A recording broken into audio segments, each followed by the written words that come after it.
Shankaram Namami Bhagavatpadam Shankaram Lokashankaram. My pranams to Tattwamayananda Maharaj. My namaskar to all your devotees who are present here for these sessions on Drg Drsya Viveka. So, at the very outset, I want to give an idea of the format that we have in mind. We will have 45 minutes of discussion, and it will be followed by 15 minutes of interaction, Q&A. You are free to ask any question, and I shall try to respond. And I am very grateful to for the wonderful words you spoke by way of introduction. And as you mentioned, this is a very profound philosophical text, and is considered to be one of the primers, what we call introductory works on Advaita Vedanta. It is technically called Prakarana Grantha. So in Advaita Vedanta tradition, the whole canonical literature, philosophical literature, is divided into several categories. It's called Sadhana Chatushtaya, means triple foundations of Vedanta, with special emphasis on Advaita system of Vedanta, non-dualistic system, which is the philosophical tradition that Vivekananda brought to the Western world in the last decade of 19th century. So it has got a great relevance. And I also want to emphasize one point at the very beginning. Though it may appear to be a very profound, somewhat dialectical, polemical, Vedantic text, it is a unique blending or harmony of the highest spiritual idealism and the highest spiritual pragmatism. So, to give an example, Drg Drsya Viveka literally means a discerning wisdom, a discrimination between the seer, the perceiver, the subject, the witness, the observing reality, and everything else clubbed together under the particular term of Drsya, Drsya Drsya. Whatever is perceived, whatever is seen, whatever is objectified, whatever is verbalized, whatever becomes a subject or an object of observation, understanding is Drsya. So whatever changes, whatever is impermanent is Drsya, and whatever is permanent, the real, the absolute, the perceivable, the unchanging is Drashta. Is in the Sanskrit compound to grammatical structure becomes Drg. So this is the text. Now you may ask the question, what's the practical utility of learning this discrimination between the seer and seen, the subject and object in this 21st century in which we are living? Well, the question is, the Vedantic tradition looks upon reality from a very unique standpoint. At the broadest perspective, it divides the reality of whatever we perceive or whatever exists in the world to be the impermanent, the changing, and the permanent and the unchanging. Now, most of the problems that we encounter in our everyday life, most of the conflicts between what we want to do and what we end up doing, what we actually desire to do and what our mind eventually permits us to do, is due to this wrong understanding of the real and unreal. Very often we look upon the unreal to be the real. To give an example, suppose you read in newspaper, the stock market's collapsing. You lose your money in the bank. Or you may lose your job, you have to remain unemployed, maybe for 2-3 months looking for a job. Now you become anxious, you become restless, become concerned, full of stress and tension. Why? Because you think that this state of this condition of being unemployed or this condition of losing money is a permanent situation. Because we forget the fact that money is meant to be lost. The job is not to be lost, meant to be lost.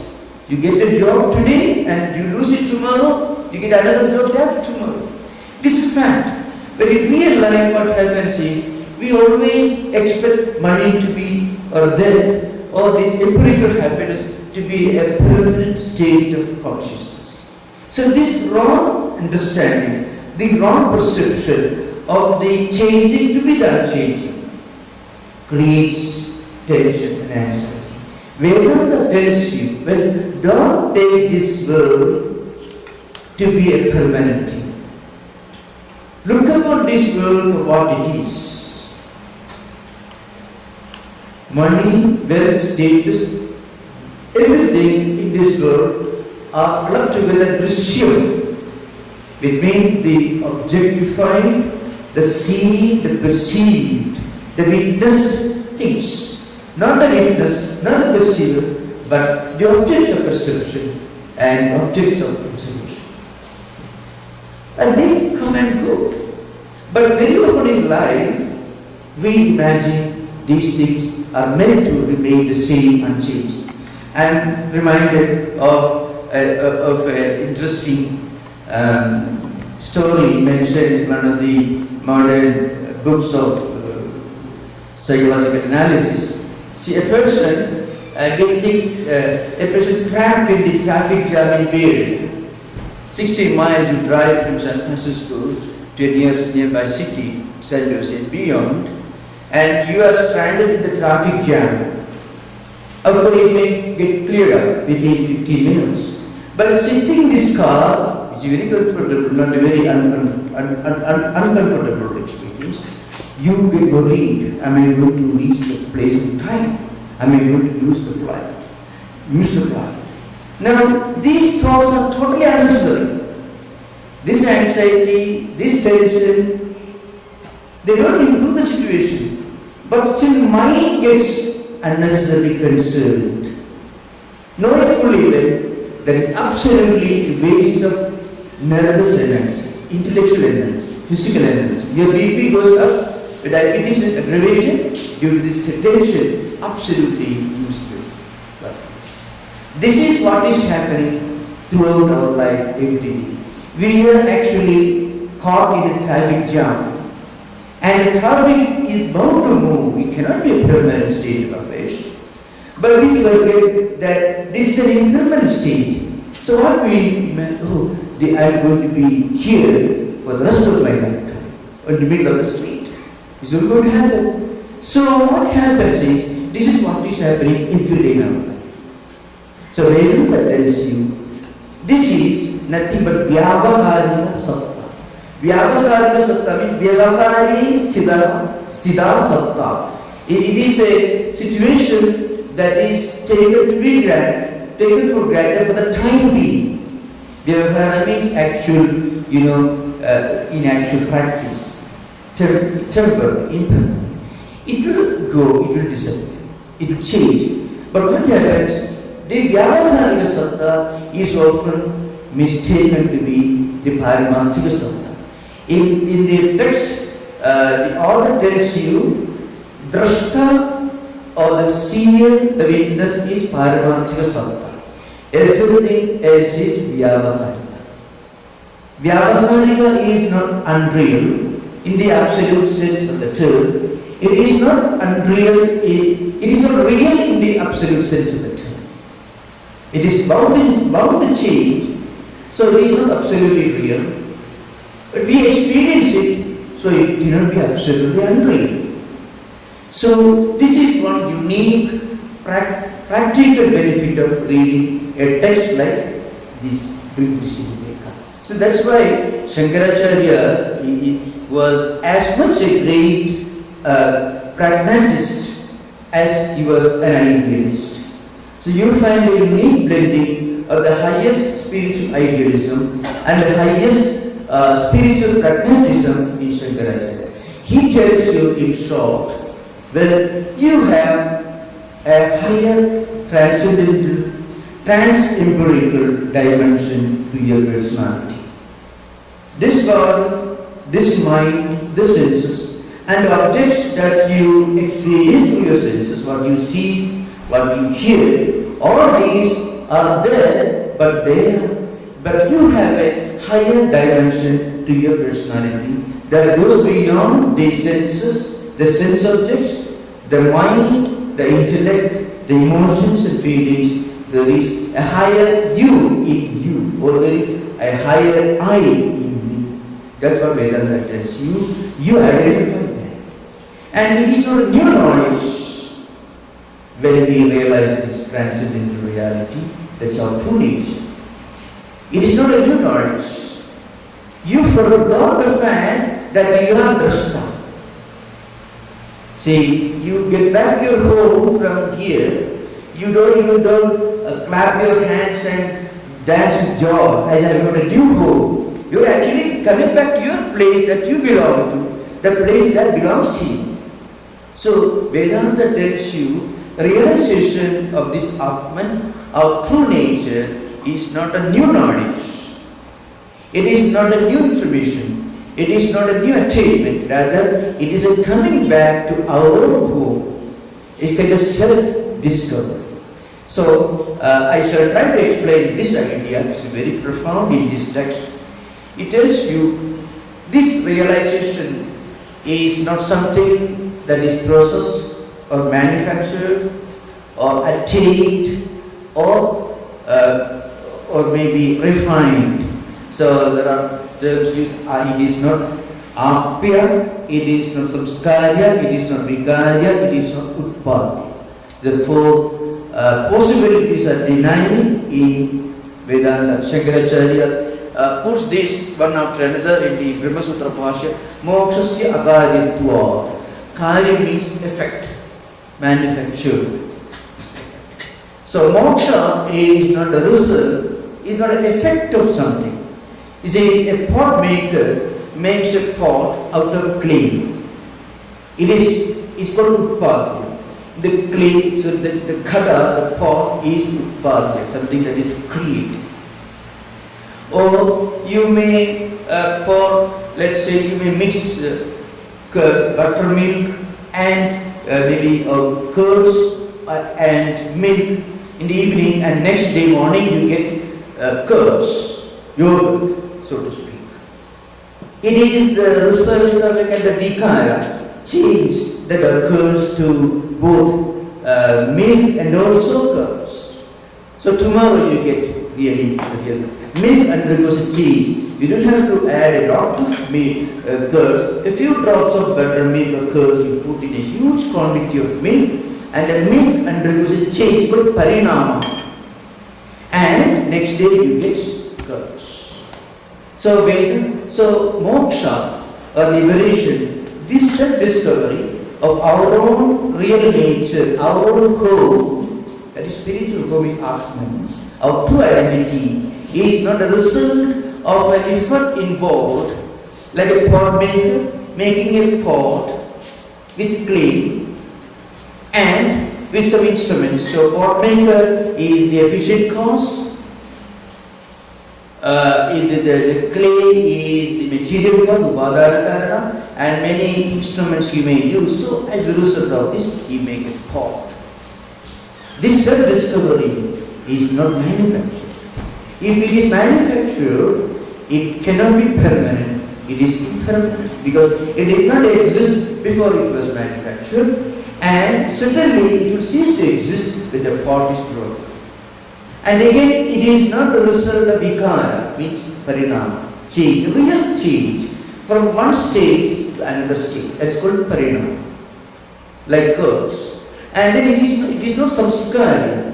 Samskara is refined, it's a refinery.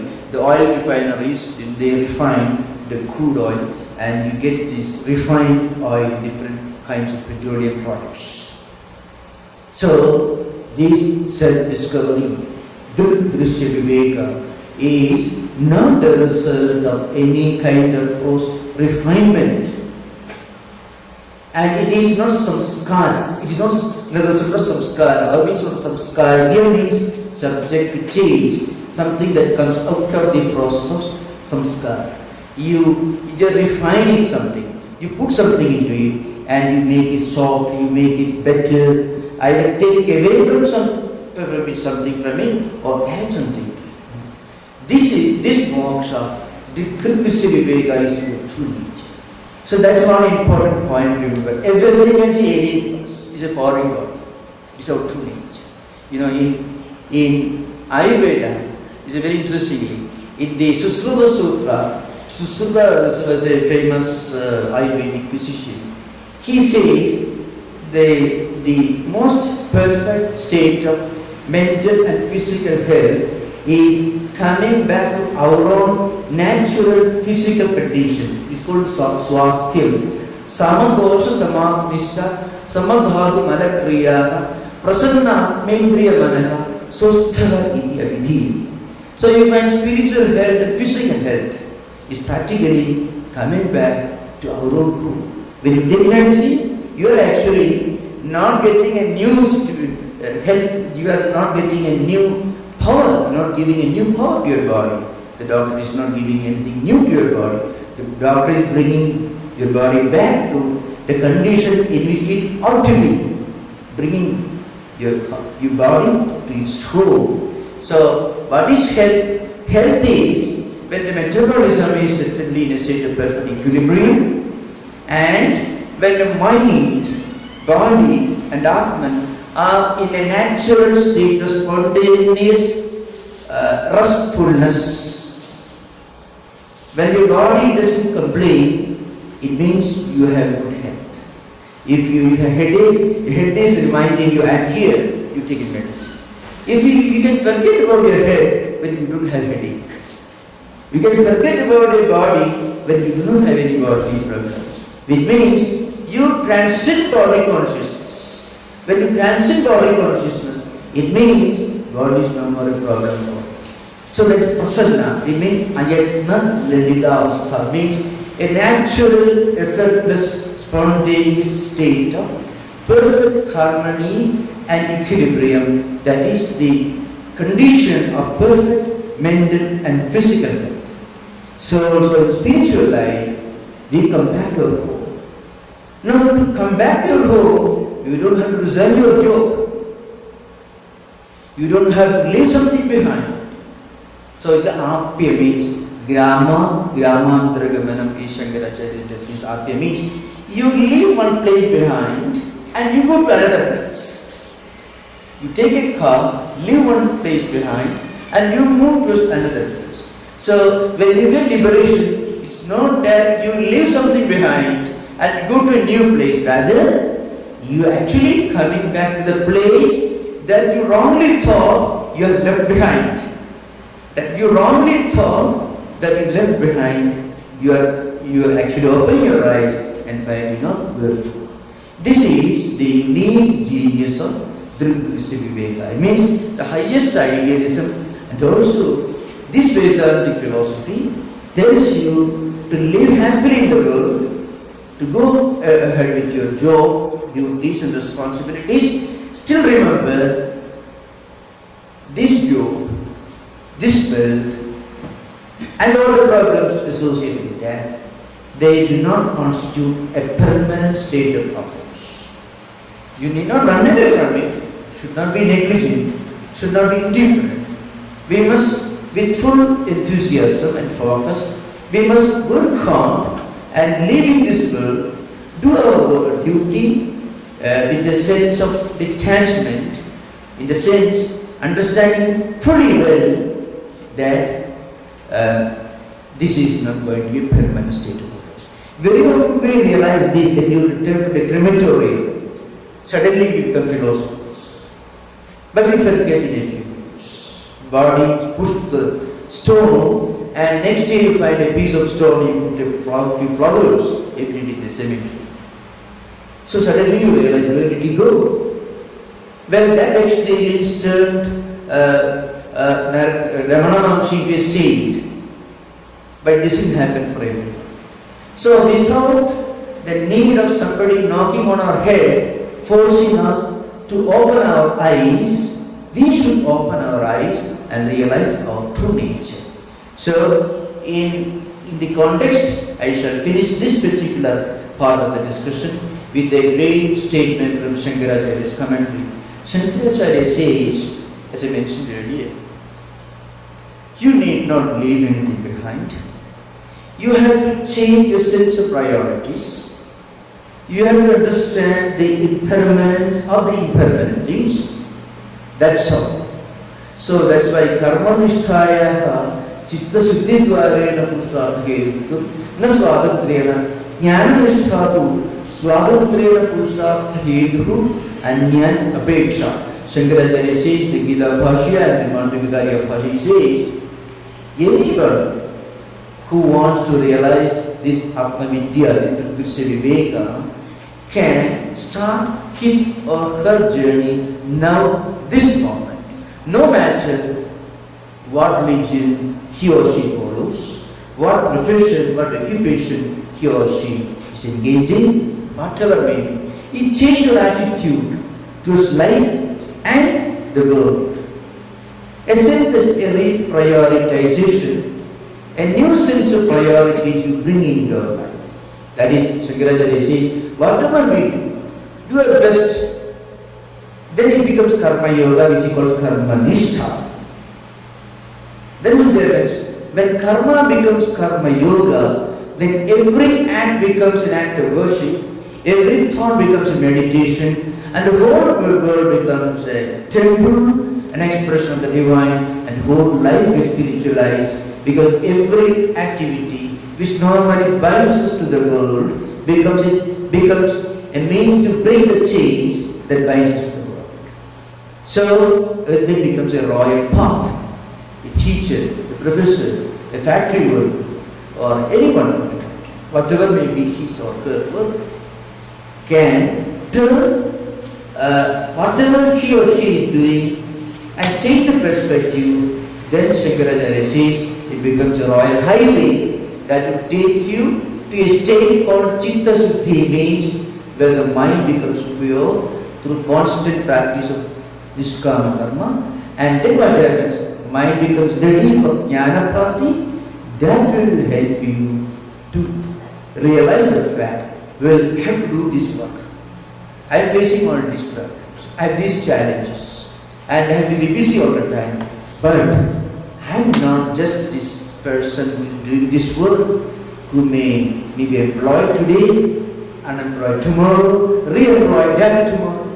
Things go like this, changing, but I have a higher dimension. Keep this somewhere in mind. And Sri Ramakrishna puts it in simple language, put your jnana in the pocket. Of course, Sri Ramakrishna is somewhere in vrtti, somewhere you put it, and work in the world. That's Sri Ramakrishna. You can work in the world, and you can work in the world to be of the world. You can work and use the world as a means for our own spiritual progress. Swami says the world is a gymnasium for us to work out of karma. You don't go and stay in the gymnasium. You use it for some kind of physical exercises which help you become physically healthy. This is the central but unique message of the Drsya Viveka. So this is about 46 verses.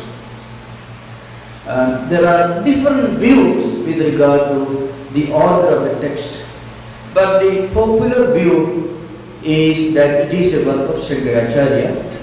There is another work which is almost parallel, it's called Vakya Sudha. There are some controversies about the ownership. There are some philosophers who will tell you, some modern critical scholars, at least those who consider themselves to be critical scholars, will tell you that it was written by vrtti, who was a Shankaracharya of the Sringeri Mutt.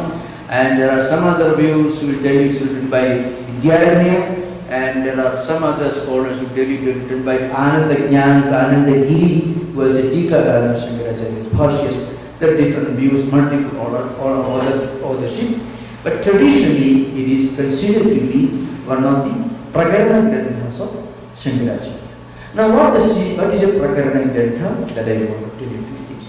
Prakarana Grantha gives a brief but not elaborate introduction into Vedanta. Prakarana Granthas belong to two fundamental categories. One is more elaborate Prakarana Granthas, like for example, Panchadashi is a Prakarana Grantha.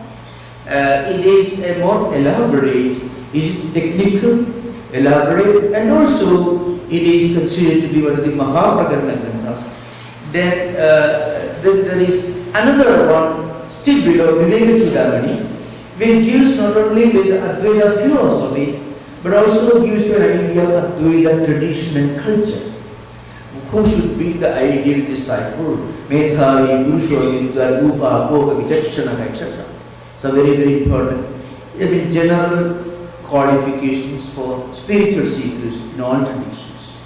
Then Viveka Chudamani, for example, gives you a list of 4 important qualifications, specific qualifications for students of Vedanta. This is called Sadhana Chatushtaya Viveka, Ikamutra Bhara Samadhi, Sampatti, Mumukshutvam. So these are 4 qualifications. For example, what is real, what is unreal. This is not Drg Drsya Viveka as explained in this book. It is intellectual understanding, Sravana and Manana. Up to that point it is called Nitya Anitya Vastu. Then that will naturally produce in your mind a sense of renunciation for enjoyments in this world and hereafter. That's called Iha Amutra Phala Bhoga Vidana. The third one is a list of 6 important mental disciplines. It's called Samadhi, Sampatti, and Mumukshutvam. And Mumukshutvam is very, very important. And that's what I'm going to do. Because once we understand this, it is easy to get to that text. According to Vedantis, Mumukshutvam is the most important element of Sadhana Chatushtaya. Though it is listed as the last of the 4 qualifications. In the traditional text, it is mentioned, if you have got a sense of the real and unreal, you will have a sense of renunciation for the unreal, and then you will naturally develop Samadhi, Shakka Sampatti, Samadhama, Uparadi, Tidiksha, Sattha Samadhana, etc. And then you will have Mukshutvam. But Shankaracharya says, and also you find in Sri Ramakrishna, Vyakulata. Sri Ramakrishna says, if you have Vyakulata, then you won't run away when somebody is discussing Bhagavatam or Vedanta. You don't have to, you don't need other qualifications. But this Vyakulata, what Sri Ramakrishna calls Vyakulata, is kind of intensity, earnestness, is what actually what traditional Vedanta is called Mumuksha. Means a desire, an intense desire to get out of this rotating cycle of samsara. So samsara itself, there is a technical meaning. Samsarati iti samsara. It goes on slowly. Not going in a straight line, but in a wheel. Karma, vrtti, samskara, vasana, samkalpa, karma, vrtti. This chakra is called in Patanjali Yoga system. We do certain things, then we develop certain tendencies, that prompt you to do things again, and then this goes on, and finally we are born again according to the tendencies we have accumulated in this life, and again this life goes on, and maybe at some point, maybe due to the prayers of your parents, or due to spiritual sadhanas, you walk the street and you find Vedanta Society, Ramakrishna Mission, or any spiritual place, you feel like going. That means you have a desire to get out of this cycle. That's why it is called Mumukshutvam. Mumukshutvam in actual practice expresses itself as a desire, maybe to listen to spiritual ideas in its most primary form, or to read a book from which you don't get any empirical enjoyment. Books that talk about our true nature.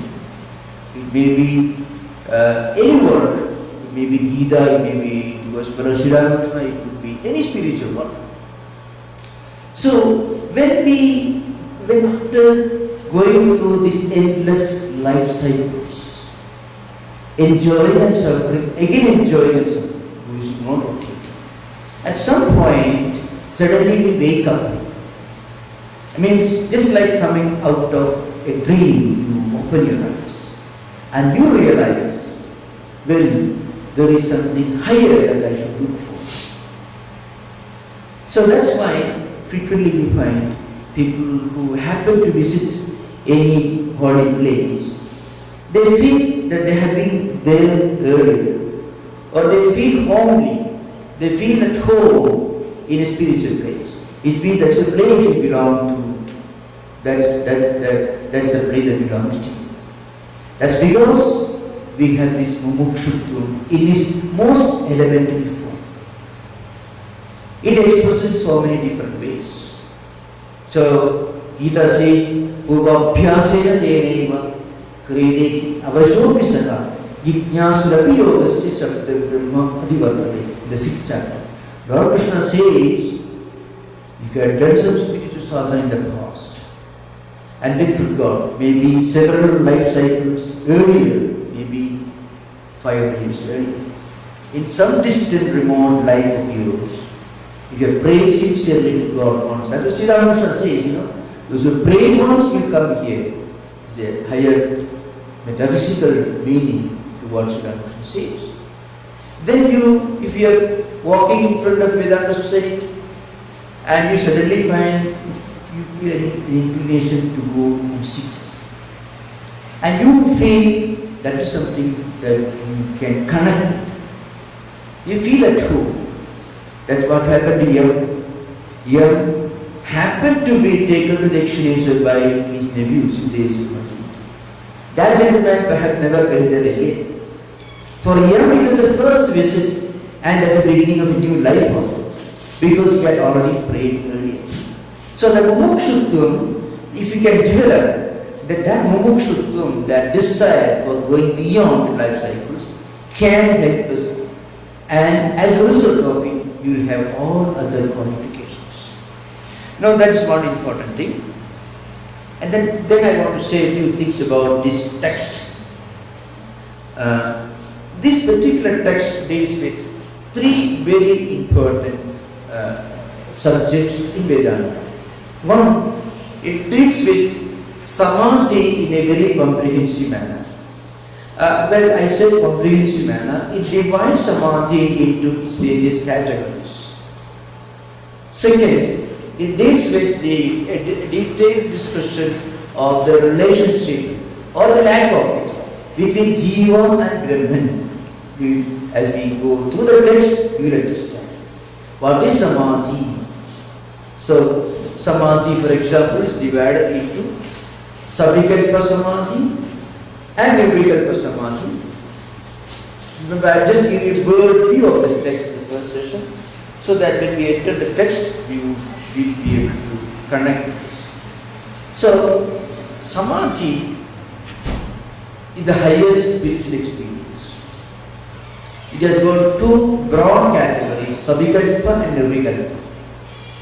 Savikalpa samadhi in this particular text is again divided into internal and external, antarika and bahya. And this antarika or internal is again divided into what is based on Drsya and what is based on Shabda. And bahya also divided like that. So I shall try to give a brief explanation. We will go into details as we enter the text. Savikalpa samadhi normally and naturally lead to nirvikalpa samadhi. Now, how do we reach savikalpa samadhi? First, when we develop these 4 important qualifications called Sadhana Chatushtaya as we already outlined, then what happens? Then we have a desire to listen to scriptures. That is true. If you become well established in this mumukshutvam, desire for higher spiritual life, then you look for places where you can hear about, read about these ideas. The Sravanam doesn't mean just hearing, it also means reading, because when we read, actually we are hearing. That's why when you read silently, you are able to shout what you read after some time. Because when we read, we hear the sound, maintain. Sound waves are not coming to the ears, but mind will be able to go through those words again. See, if you listen to music once now, and you are able to reproduce the same music maybe this next day evening. Why? Because music teacher has gone. But what he taught, you are hearing again. The same thing happens when you read also. So Sravana means somehow connecting our mind to some higher spiritual idea. That is the first step. And when you do that with great saddha and concentration, then you don't immediately forget what you read or what you hear. Your mind goes backward. Because the mind walks backward. A line is created in the intellectual system, and your mind will try to walk backward and think of what you heard and then contemplate the meaning of what you heard. It is called Sravanartha Chintanam is Manana, means thinking, contemplating, meaning. This is possible only when we do Sravana with a sense of sanctity and sacredness. Then only our mind will automatically go back to the meaning of what we hear. It is called Manana. Now, once we get established in Manana, then naturally it goes deeper, it becomes Nidhyasana. But once we realize these qualities, then what happens, we go beyond these three disciplines, that is Sravana, Manana, and Nidhyasana. Now, I shall try to explain the different categories of this Savikalpa Samadhi before entering the text in a very simple way, so that when we go through the text, it may become very obvious to us. Now, what is Savikalpa Samadhi? There should be some vikalpa. There should be some object, internal and external, for you to focus upon. So, as I mentioned, Savikalpa is twofold, Antarika and Bahya. And Antarika is twofold, based on Shabda, based on Drsya. Bahya also is twofold, based on Drsya and based on Shabda. In Sanskrit it is called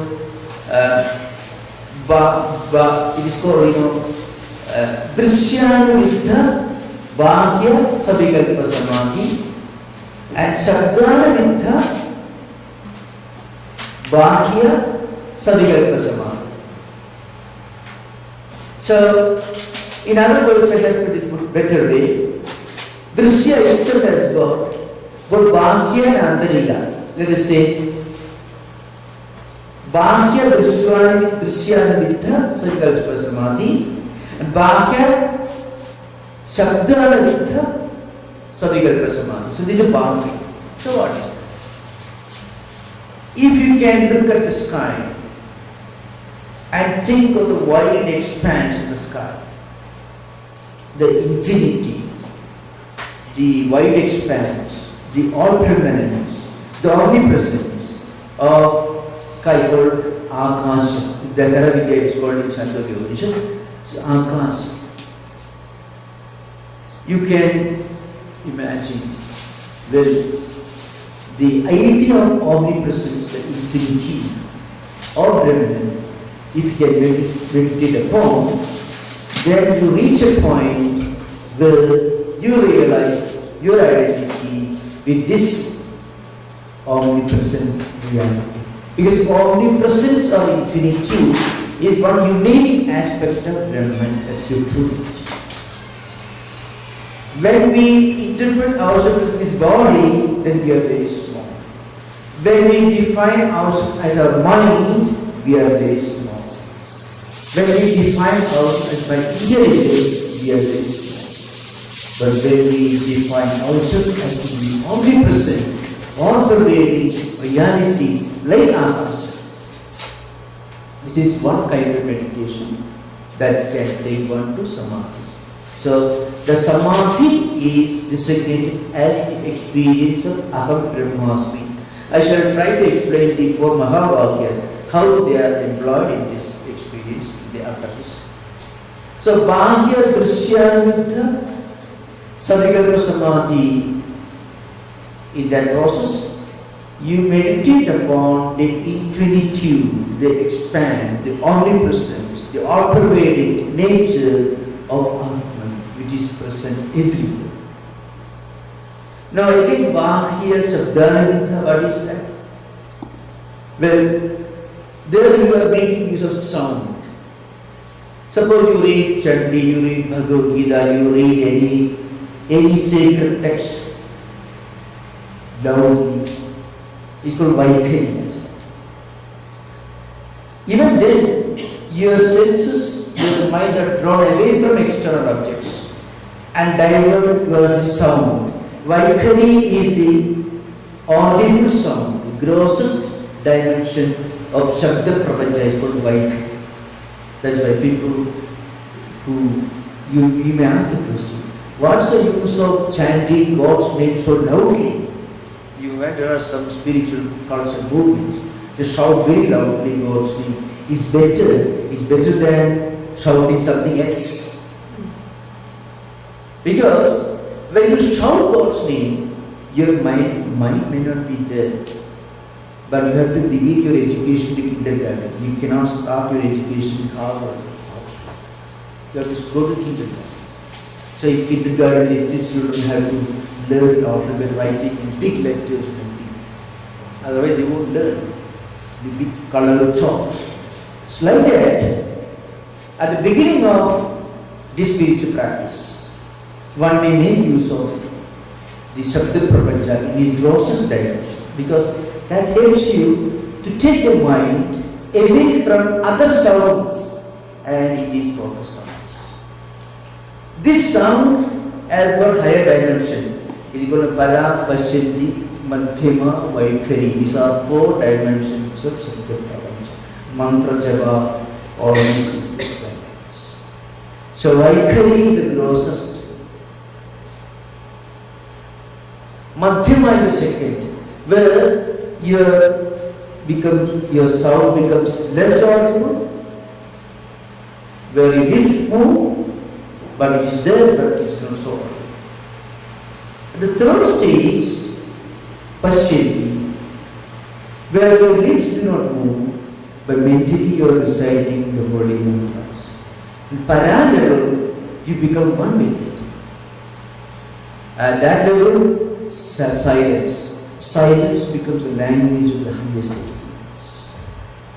So, in the Bhakti Sabdhanita, you begin with the audible sound. But Antarika Sabdhanita, you reach the Parala, the higher level. So that's one thing. Then, so you have to remember, I have already explained Drg Drsya Viveka and Drg Sabdhanita. And Antarika Sabdhanita is the Para, the highest level, where your sound goes beyond the grossest dimension of Vaikari, the externally audible sound, and reach the level where you become one with what the mantra, that holy word signifies. Then there is this is called Antarika Sabdhanita. This is already mentioned here. Now again, Bhakti Sabdhanita, what we call this, so Bhakya Drsya Viveka, Bhakya Sabdhanita. The Bahya Antarika Drsya Viveka. What is Antarika Drsya Viveka? That is what we will explain. See, Bahya Drsya Viveka Samadhi, you meditate on Akasha as the symbol of the impermanence of Brahman. In Antarika Drsya Viveka, you meditate on this Akasha within your Hridaya.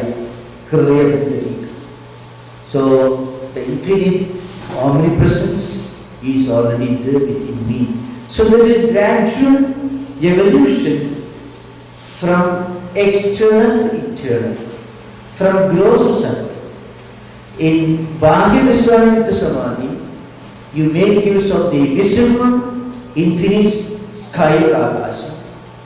In Antarika Drsya Viveka, you meditate on the same Akasha as existing within your own karma, microcosm and macrocosm of the sea.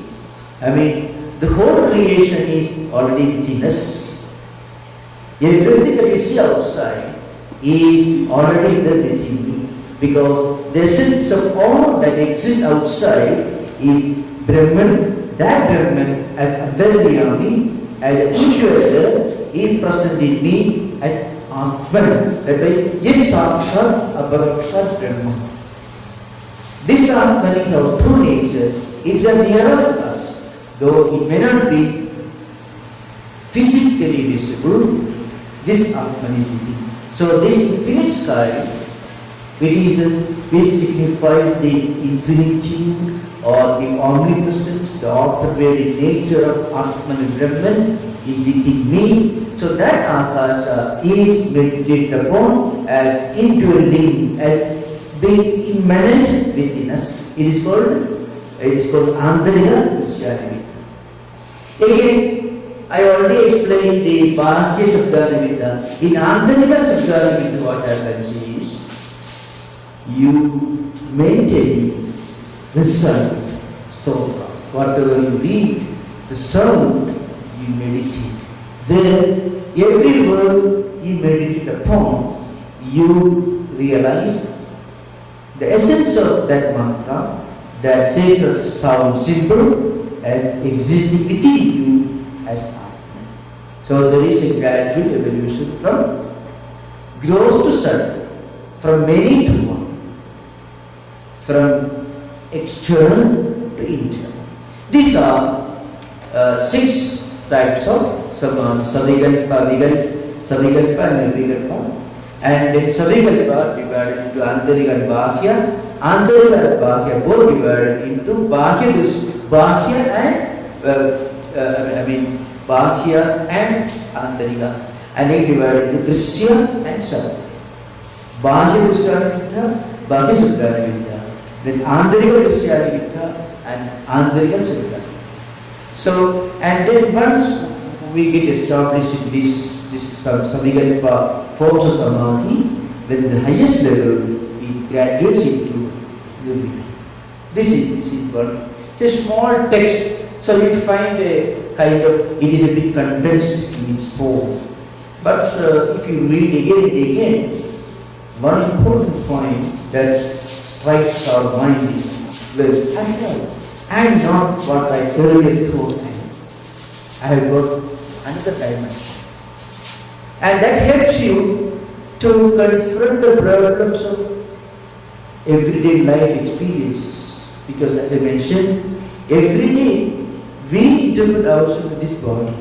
The body, when the body falls sick, we also think, I have fallen sick. Well, if you see, the Stephen Hawking, physically not in a good shape, but at least he could interpret himself as something that goes beyond the body, mind and intellect. If you can define yourself to be something that goes even beyond your intellect and beyond imagination, beyond intellectual powers, then you have no problem. On the one hand, we can link ourselves to this higher transcendental life. This is one subject. Another important theme discussed in this book is the relationship. All the distinctions, both are the same in the interpretation, between Jiva Jagat on one hand and Brahman on the other. It is technically called three methods of analysis. It is called, Avachedavada, Bimbak Pradibhimbavada and Abhasavada. You find that the genesis of all these views are already there in Shankaracharya's commentary. Avacheda means antapravesha. Avachedavada tells you in brief, because we don't have time, I should finish quickly and then we have interaction, we can ask questions. Avachedavada tells you that this Jiva is nothing but the all-pervading Brahman, which appears to have become limited when we interpret ourselves to be something that falls sick, that thinks, that imagines, that feels, and so on. So, our emotions, our ideas, our anxieties, our problems, all because we wrongly interpret the infinite to be finite.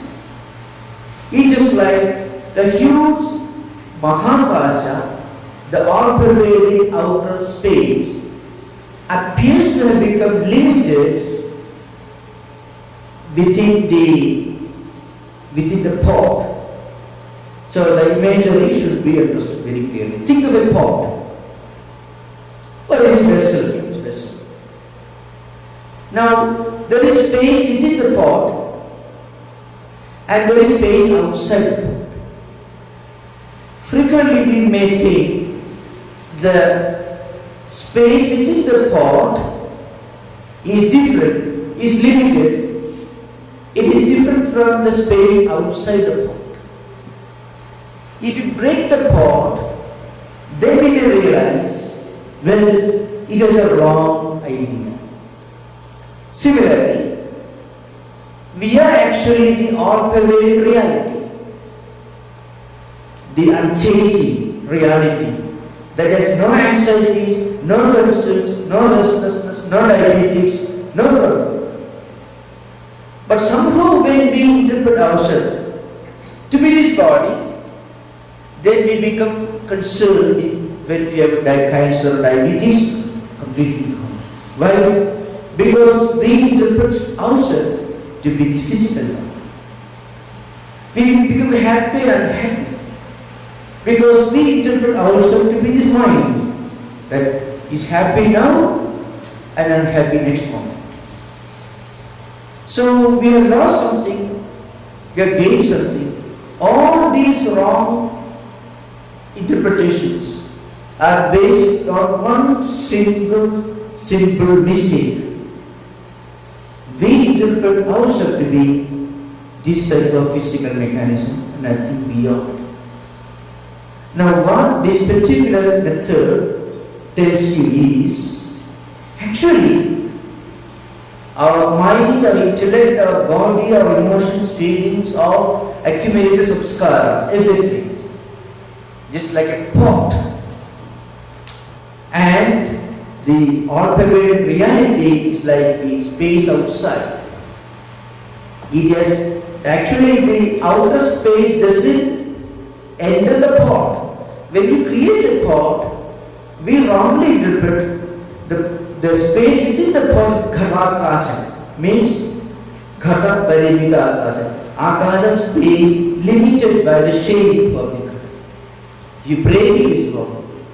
So why should we consider this ghata to be a permanent dividing line between Mahakasha, the outer space, and ghadakasha? So Vedanta helps you to break this pot, which means taking ourselves out of these self-made limitations. Now, to the end of the text, the author tells you, you can realize this truth and still continue living in this world. So every time when we face problems due to the wrong interpretation, we can refer back to our true nature. This is the first view. Second view is Vibha Pratibhimbhavada. Incidentally, the Avachedavada was actually, it was developed by a great Indian philosopher. His name is Vajaspati Mishra, who wrote a famous commentary on Brahma Sutra, the earlier sutras of Brahma Sutra. Bhashya is called Ibhamati. I shall finish this morning session with a very interesting narration. I mean, it brings in one unique idea of Vedanta in action.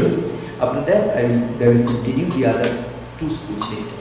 No, this is very interesting. You know how this author got this name, gave this name Bhamati to his book? Bhamati was the name of his wife. That's the name. Vajaspati had already married. He was born in Mithila, somewhere in the Bihar state. And that's also the cradle of Nandini, the modern school of logic. Now, Vajaspati was married and quite young, he was young. But he spent 48 years of his life writing this book. And that book is considered to be the most profound interpretative book on Brahma Sutra Bhashya. So, but then this man was not worried about his status as a married man. Don't call him somebody who neglected his wife. In fact, a wife becomes great because of this, because he is married to this man. That's a story, it's for the story concludes. So, he had already become an old man. And one day in the evening, he was writing his book with the help of a lamp. So an old lady came and poured some oil on the lamp, which was about to fade in the evening. It was about to sunset. This man was writing his book, old man. And when he looked at her face, he suddenly remembered it was his wife. She had become very old, gray. But she was so much concerned. She knew her husband was a great man, great Vedanta. He was a disciple of Shankaracharya. And this man he had dedicated his whole lifetime to write this, apparently one of the most profound books after Shankaracharya's commentaries. Written on Shankaracharya's commentaries. It's called Bhamati Tika. So this man suddenly fell on his wife. This is his wife. And suddenly some tears rolled down his eyes, from his eyes. We looked and we found the old woman. Then he realized he had spent 48 years of his lifetime after his marriage.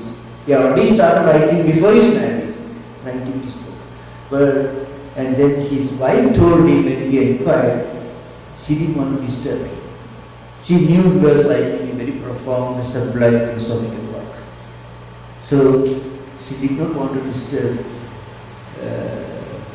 her husband. She was as great, if not greater than her husband. So he told her, and he had finished that book that day. And she told her, he told her he is going to immortalize her name by giving her name to the book. That's why called Bhamati. So this particular Avachedavada was propounded by a school of Vedanta. It's called the Bhamati Prasthana, which was named after this lady who, in a way, helped her husband write this immortal work. And that's the uniqueness of this particular view, which is linked to one of the three important movements in post-Shankaracharya Vedanta tradition. It's called Bhamati Prasthana. So we will continue. Maybe we have at least maybe 10 minutes of interaction. Then we will continue next. Thank you. Om Shanti Shanti Shanti Hari Om Tat Sat Sri Ramakrishna Purnamastu.